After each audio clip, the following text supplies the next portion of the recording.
Dalam pelaksanaannya, terdapat 4 modus pelanggaran yang paling sering ditemukan, yaitu penyelundupan langsung, kesalahan administratif dalam pemberitahuan, penyamaran ekspor melalui modus antar pulau, serta upaya penyembunyian dengan mencampur barang legal dengan ilegal.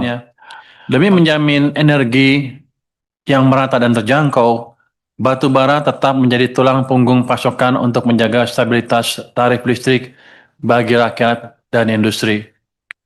Pemerintah tetap berkomitmen mendorong transisi menuju energi yang lebih bersih, namun dilakukan secara bertahap, berkeadilan, dan sustainable.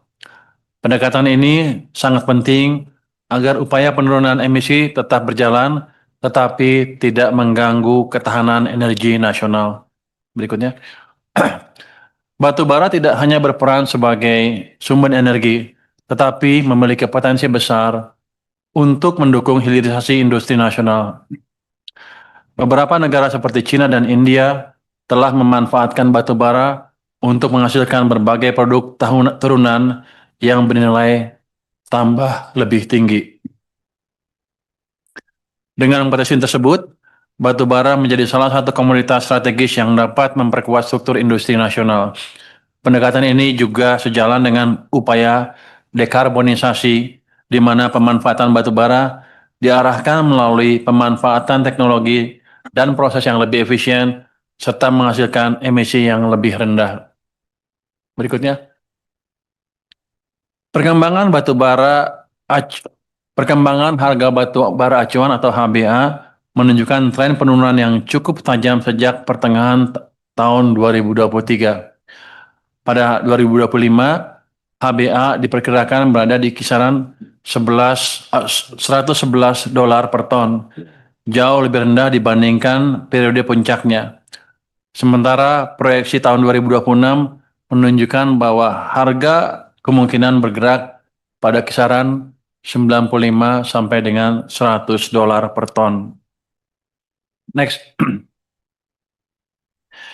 Pimpinan dan anggota Komisi 11 yang saya hormati, setelah kita membahas usulan biaya keluar untuk batu bara sebagai instrumen untuk menjaga ketahanan energi dan penerimaan negara, penting untuk memastikan bahwa kebijakan ini berjalan efektif melalui pengawasan yang kuat di lapangan.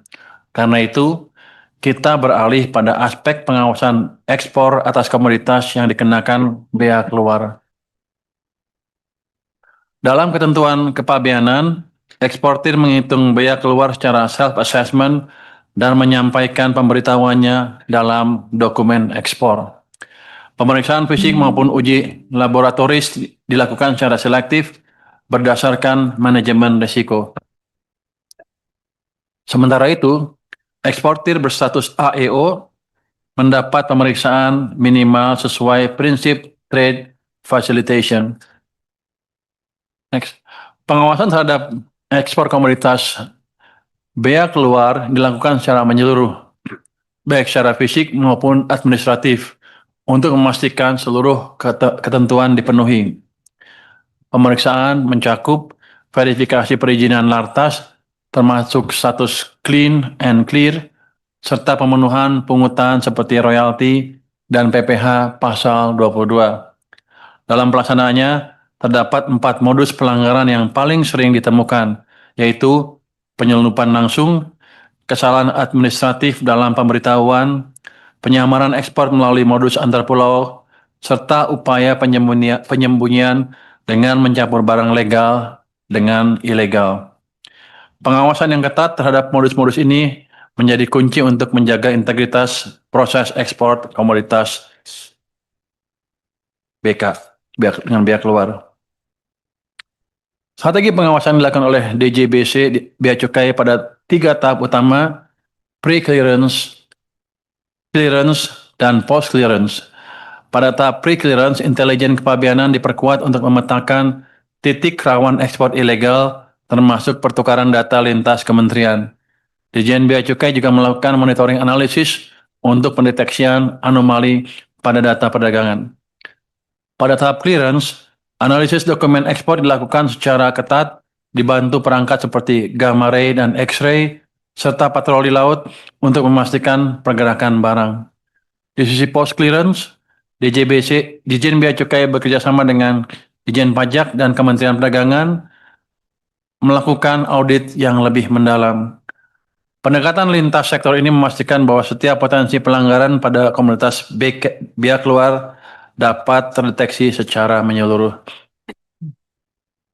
Berikutnya, pimpinan dan anggota Komisi 11 yang saya hormati, kinerja pengawasan bea keluar menunjukkan kontribusi yang semakin kuat terhadap penerimaan negara.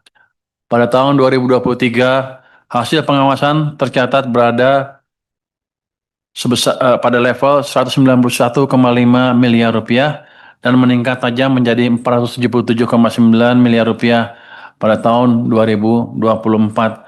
Dan sampai dengan November 2025, penerimaan dari kegiatan pengawasan mencapai 496,7 miliar.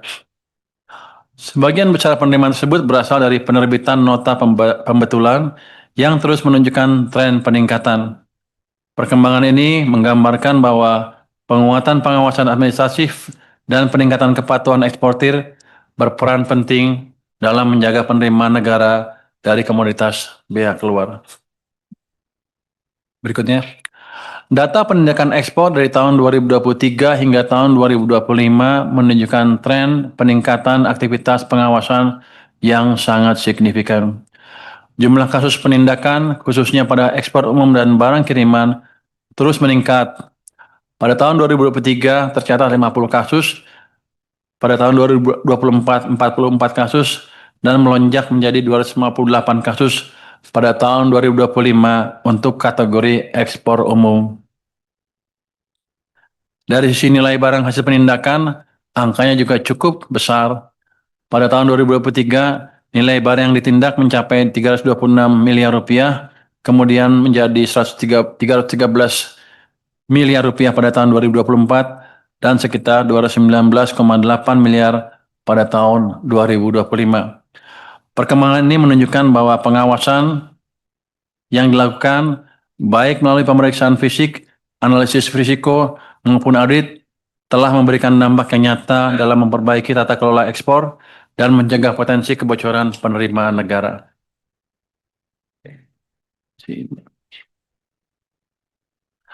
Pimpinan dan anggota Komisi 11 yang saya hormati, demikian pemaparan kami terkait pengaturan pengawasan bea keluar emas dan batu bara.